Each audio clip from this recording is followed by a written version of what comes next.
So our first step is always going to be to set the equation equal to 0.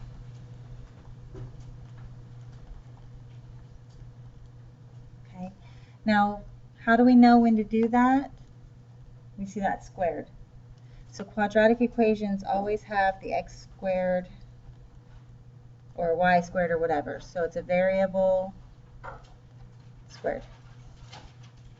Okay. So we set the equation equal to 0. Okay, so in order to set this equation equal to 0, I can either subtract 27 from both sides, or, we can pick it up and we can move it and we just change its sign because we put it to the other side. And we get x squared plus 6x minus 27 equals 0. Once we've done that, the next step is to factor the equation.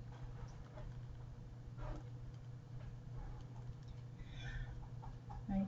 Does anybody want to see the table method ever, or do you guys just always want to use the big giant X? Okay. Raise your hand if you want the table. Yeah, table. Okay. I had to just know what else we're saying. All right, that's okay. 2 methods, it's good. So to do the table, we're looking for factors of negative 27.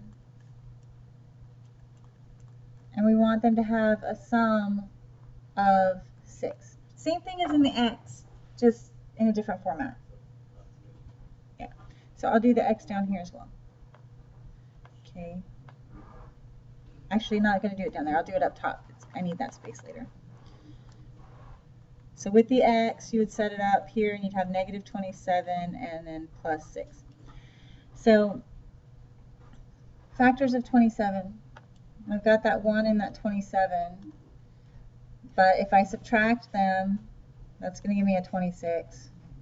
So if that was negative, it would be positive 26. And I have a 9 and a 3, right? If I subtract them, they'll give me 6. But which one has to be negative to give me that positive 6? Positive 6. Yeah, 3. So here I would have 9 and negative 3. So now that it's factored, I have x plus 9 and x minus 3 equals 0.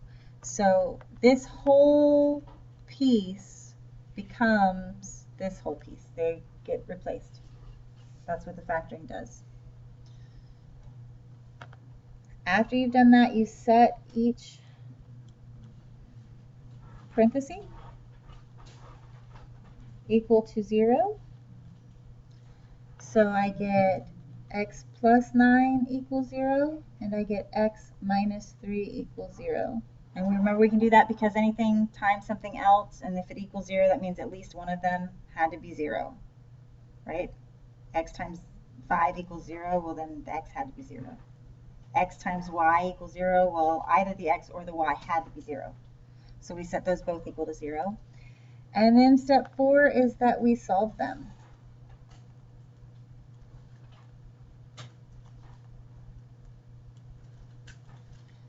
So I'm going to subtract that 9 from both sides here. And I'm going to get x equals negative 9.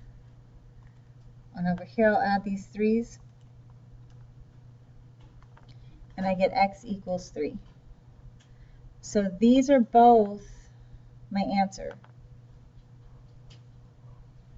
Okay, and so I can present the answer in a couple ways.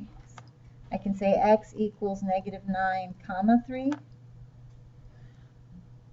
I can say x equals negative 9 or 3. Or I can put them in set notation like that. What you don't do though is use parentheses. If you're going to put them like this, it has to be these little bracy brackety things. You can't use parentheses because parentheses would mean it was an ordered pair. And we're not an ordered pair. Now, almost 100% of the time, this number here tells you how many answers you have.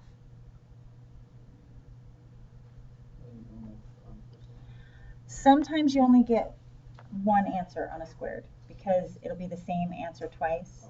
So it'll be like x equals negative 3 and x equals negative 3. So you just count that once. But when you factor, you'll always still get 2 parentheses. It's just they both give you the same answer. So almost 100% of the time, that exponent tells you how many answers you're looking for. We put it equal to 0. So I'm just going to do the pick up and move method on this one. So I get z squared minus 3z minus 70, because it was positive, so now it's negative, equals 0. And then I'm going to make a big giant X.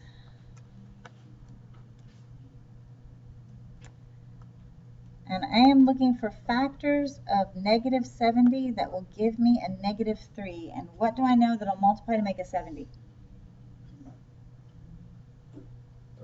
7 and 10. Here, I'm going to put those in blue. Okay, I have a 7 and I have a 10. And which one do I need to be negative? So I have z plus 7, z minus 10 equals 0. And then I take each of those and set it equal to 0. So z plus 7 equals 0, and z minus 10 equals 0. And over here I'm going to subtract 7, and over here I'm going to add 10. And is that confusing if I do that at the same time? Okay. So when I subtract 7, I get negative 7, and when I add 10, I get positive 10.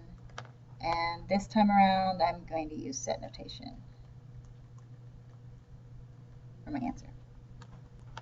No, I don't. So I can go straight to big giant X.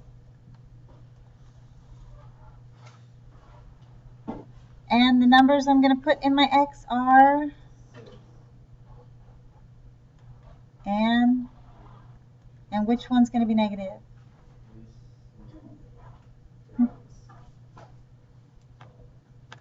And so I'm going to get X plus 6 and X minus 3 equals 0. And before we do that, I'm just going to, so it's not very confusing. Then what do I do next? Before I do that, I have to separate them first. But then, yes, I would do that. And you add negative 3 now? You subtract 6 and you add 3. So always the opposite of what they did. And then I will get, let me stick with the same color on this one. Negative 6 and positive 3. And have you guys noticed a pattern yet on these? As long as there's no number on the X, whatever you do here is your answer. Zeros are nice that way. And on this particular one, I will use the comma method.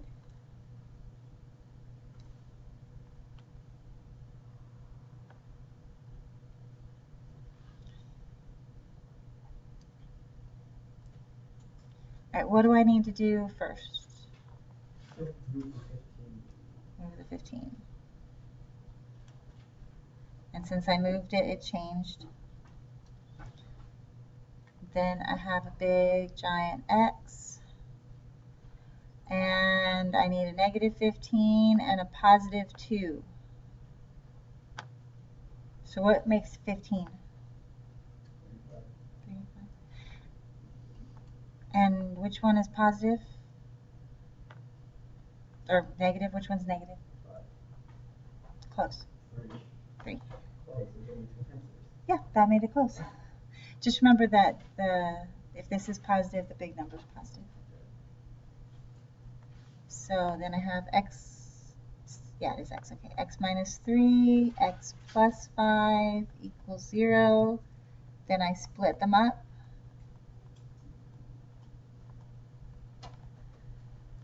Then I add and I subtract. And I get my answers.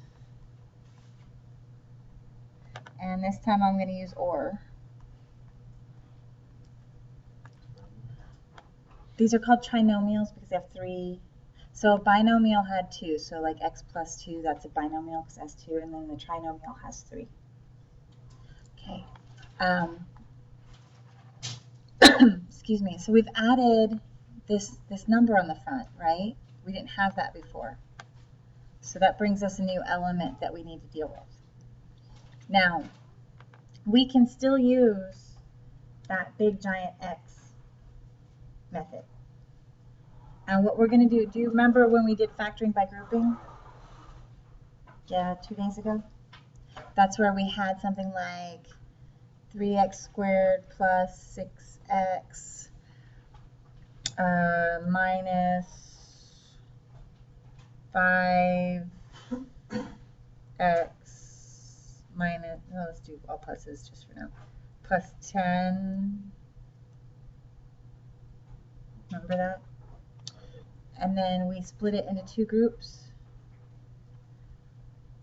And then we take 3x squared and 6x have a 3 and an x in common. We took that out.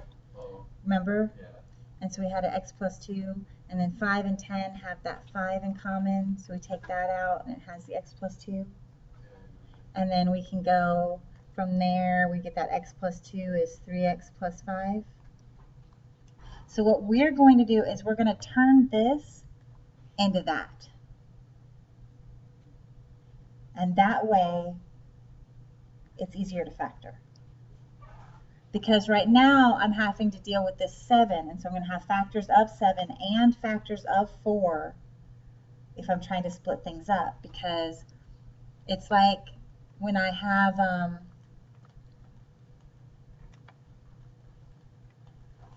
something like this, and when I multiply it out, I get 6x squared plus 18x plus 15x plus 45, and then I get 6x squared plus 33x plus 45. And what we're going to be trying to do is go from this part back to there. And so you're dealing with this factors of 6 and the factors of 9 to make that 33, and that's a little bit more complicated, right? So we're going to turn it into this to make it easier.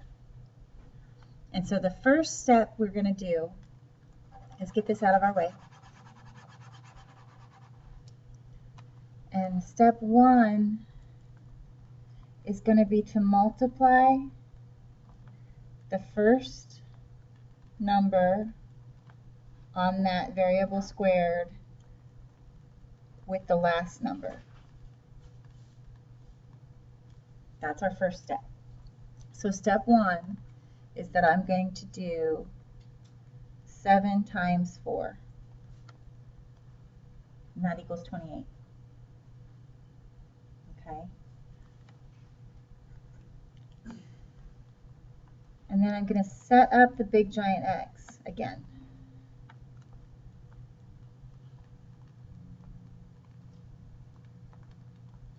But there's a difference. Instead of the last number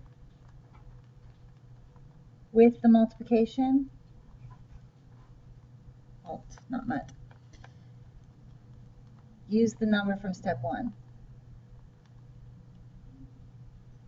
Okay, so I'm going to set up my big giant X. Okay, and I've got that multiplication in my addition.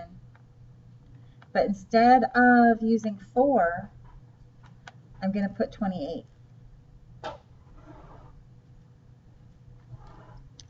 So this time, this number goes here, but then this number still goes here. So that part stays the same. The middle number still goes with the addition, but in the multiplication, I replace it with this part. Yeah.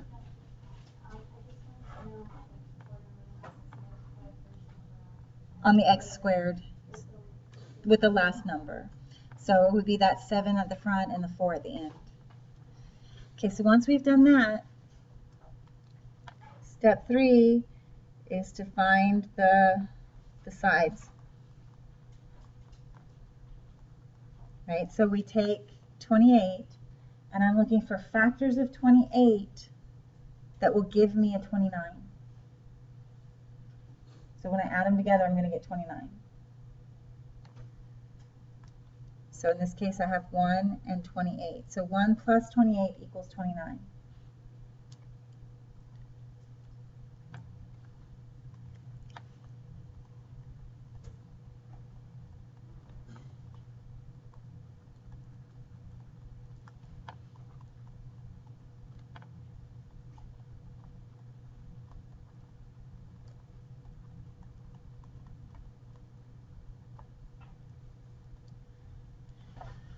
Okay, I'm going to replace the middle term with the new numbers from the big giant X. So instead of a 29, I'm going to take him out.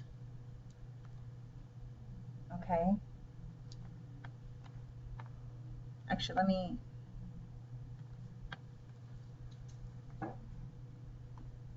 I'm going to take that 29 out. And 29 is 1 plus 28. So I'm going to put those numbers in. Now, when you're deciding which order they go in, I just pick the one that matches. So like I can put the 1x there and the 28x here and then the 4, and that's fine. Or I could put the 28x here and the 1x there. Because 1 plus 28 is 29 no matter what order I put them in. 7 and 1 have a 1 in common, 28 and 4 have a 4 in common, so that'll work.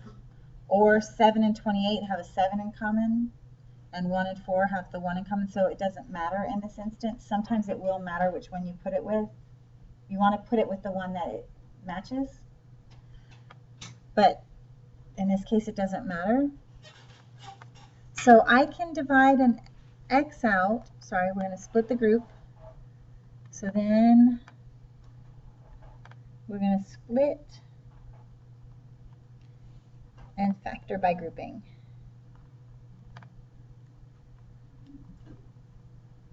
Okay, so I split it. From the x, 7x squared and the x, I can take out an x.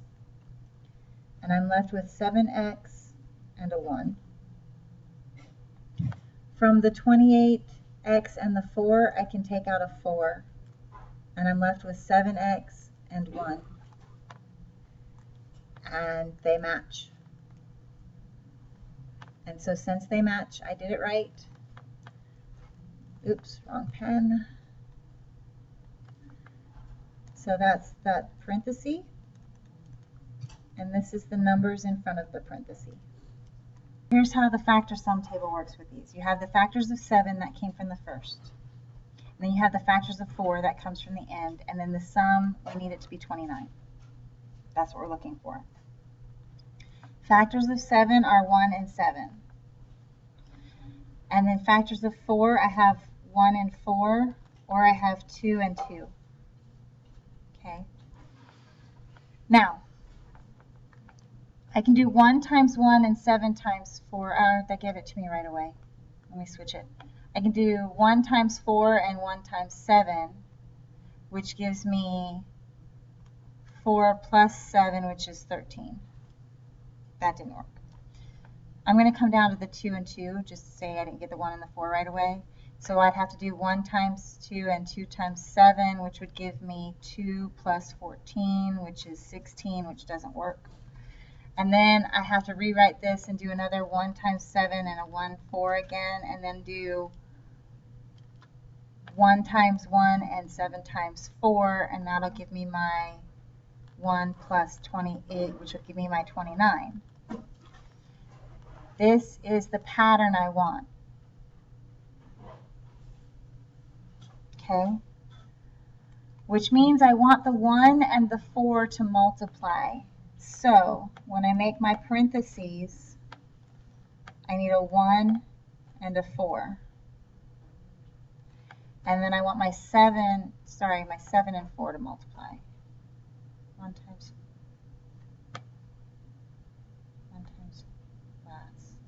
last. That's a 1. That's a 7. That's 1. So 7 times 4 gives me 28. 1 times 1 gives me 1. That'll make my 29. That's an X. That's an X. That's a plus. That's a plus.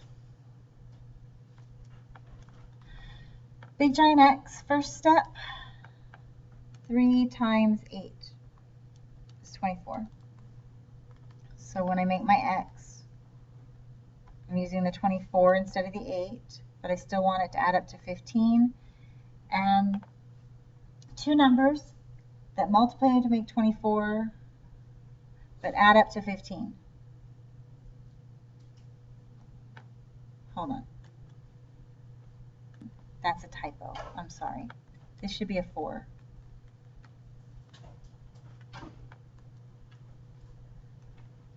It won't work with a 15. There aren't any numbers that multiply to make 24 and add up to 15. They add up to 14. So that was my typo. I'm sorry. So I'm looking for two numbers that multiply to make 24, add up to 14, and I have 2 and 12. Okay. So I'm going to replace this 14 with 2 and 12. So my first term is 3x squared. And do you want to put the 2 here or the 12 here? Okay, so 2x, and then 12x, and then plus 8. So that 14 comes out, and the 2 and the 12 go in.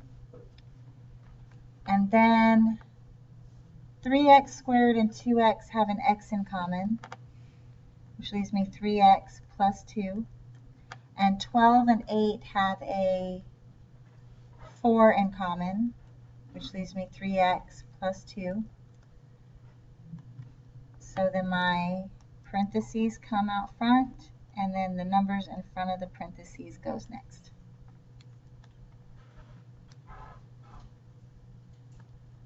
We take same steps. I'm going to do 3 times 20 and get that 60. And I'm going to make my big giant X, and I'm looking for a 60, and I'm looking for a sum of negative 17. So the 60 came from the 3 times the 20, the negative 17 comes from the middle. And things that'll make us 60. Well, there's 2 and 30, but that won't give me 17. There's 6 and 10, won't give me 17. There's 3 and 20. Another typo. This is why I'm not a typist. Okay, sorry, typos. These are both supposed to be minuses. So I have that minus 20, so that's a minus 60. So I'm looking for the difference of 17. So if I do the 3 and 20, 3 times 20 give me negative 60. Which one needs to be negative to give me negative 17? 20. Okay, so I have 3x squared. Negative 17x gets replaced with plus 3x and minus 20x. And then I have minus 20. And I'm going to split them. And these have a 3 in common and an x in common. So I'm left with an x and a 1. And these both have a negative 20 in common. And so I get x plus 1 times 3x minus 20. Okay. And then 2 times 1, but it's a negative 1, is a negative 2. So I'm looking for a negative 2 with a sum of a negative 1.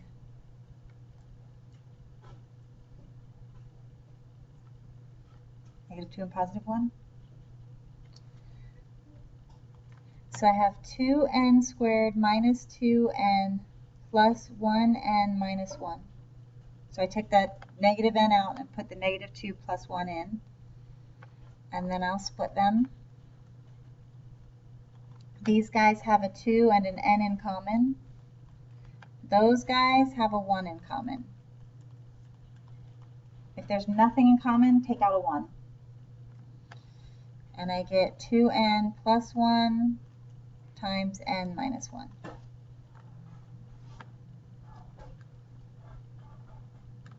And so I have a positive here and a negative here.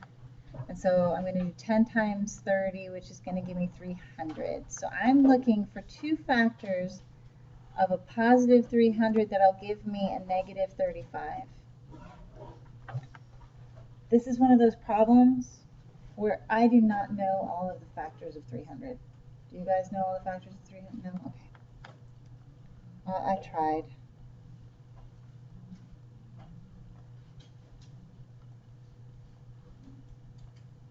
Okay, so I have a 2, another 2, a 3, another, sorry, not another 3, a 5, and a 5, right?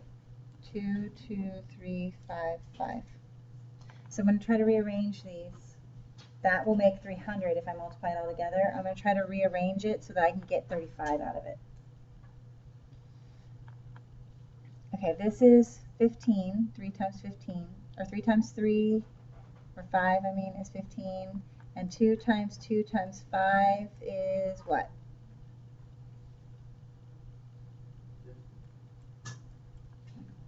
2 times 2 is 4, times 5 is 20. And what will those equal? If I add them together, that'll give me my 35. If it didn't work, I would have tried another combination, like maybe 2 times 2 times 3, and then 5 times 5. Just rearranging the numbers until I find something that works. But I have them now, and they both need to be negative so that they add up to negative 35, but multiply to make the positive 300. So I get 10y squared minus 15y plus minus 20y plus 30. Split them. These guys have a 5 and a y in common. And these guys have a 10 in common, right? And if I take the 10 out, remember when this happened yesterday? Same numbers but opposite signs. So when that happens, I change this to a negative, I change that to a positive, and I change that to a negative. So it becomes 5y times 2y minus 3, and then minus 10 times 2y minus 3.